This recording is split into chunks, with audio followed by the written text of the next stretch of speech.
Previously on AMC's The Walking Dead. Salut à tous, c'est Sin. Hi. I'm Negan. Oui, toi, on sait qui tu es. On est là pour parler de toi, d'ailleurs. Enfin, on va pas parler de toi. On va surtout parler de ta victime. Tu sais, celle dont tu as explosé le crâne très brutalement. Petite tapette. Not cool. Bah ouais, c'est moi le pas cool. Le mec, il arrive peinard, comme une fleur, il explose la tronche de quelqu'un, et c'est moi le pas cool. Bon alors, plus sérieusement, il y a pas mal de théories qui tournent sur l'identité de la victime de Negan. Il y en a des biens, il y en a des moins bien. Je suis pas là pour dire qui a tort ou qui a raison, puisque dans l'absolu, je ne peux avoir aucune certitude. Comme vous, en fait. Cependant, à force de creuser encore et encore, il y a des éléments qui pointent plus ou moins tous dans la même direction. Voyons ça. Alors d'abord, il y a un élément très particulier dans cette exécution, un élément qui nous fait tous bien chier d'ailleurs. Ouais, marre-toi, toi. C'est la vue subjective, ou la vue à la première personne. Mais ce que vous n'avez peut-être pas remarqué, c'est que cette vue subjective, on y a droit plusieurs fois dans l'épisode. Ça vous rappelle quelque chose? Allez, je vous aide un peu, regardez.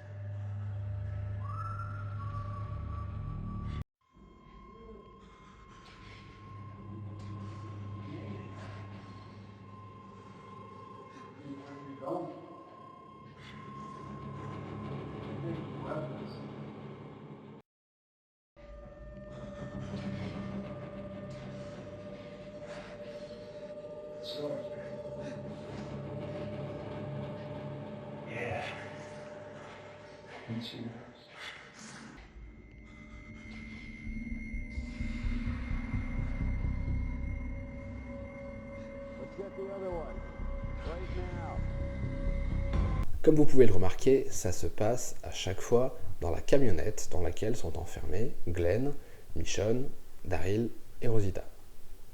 Donc déjà, ça réduit vachement la liste des victimes potentielles. La victime est l'un des 4 qui est dans la camionnette.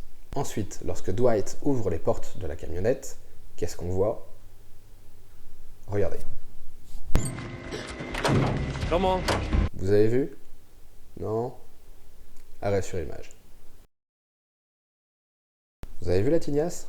C'est celle de Daryl. Et on s'en rend mieux compte quand ils descendent de la camionnette. Regardez. Donc Dwight ouvre les portes de la camionnette, il fait sortir Daryl, puis Michonne qui est juste derrière. Attendez, juste derrière? Puis sortent Rosita et Glenn en dernier qui était tout derrière. Bon, donc déjà là, je pense que vous commencez à voir qui est, selon moi, la victime de Negan.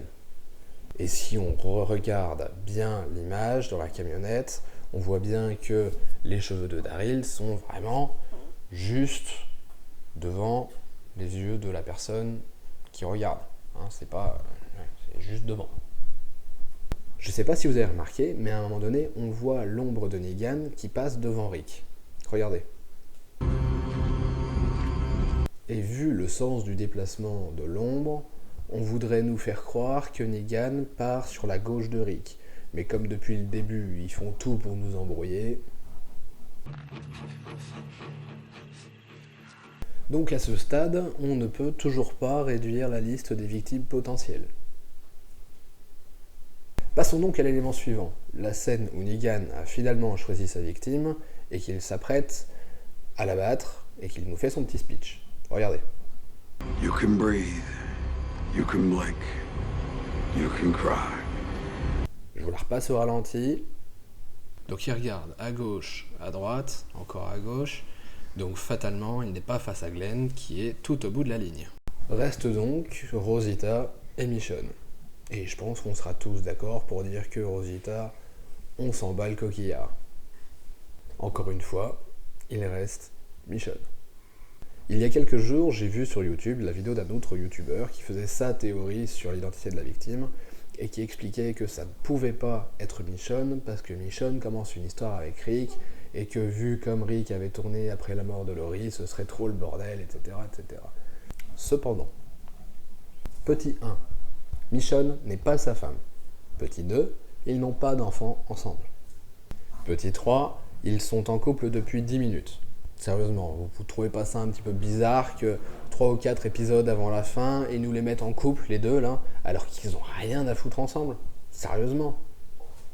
Et petit 4, si Rick doit péter un câble, je pense que ce sera plus parce que Michonne, qui est son amie depuis très longtemps, s'est fait exploser le crâne, plutôt que parce que sa copine, depuis 10 minutes, s'est fait éclater le crâne. Bon bah voilà, maintenant vous avez ma théorie. Bien sûr, rien ne prouve qu'elle soit juste, et rien ne prouve que les producteurs ne se soient pas un petit peu amusés à nous coller des indices à droite, à gauche, pour nous foutre le doute. Après tout, quand on est capable de faire un cliffhanger pareil... You have no idea how not cool that shit is. N'hésitez pas à partager vos théories en commentaire, je me ferai un plaisir de les lire, de les analyser et de les démonter. Et puis, vivement... The Walking Dead saison 7.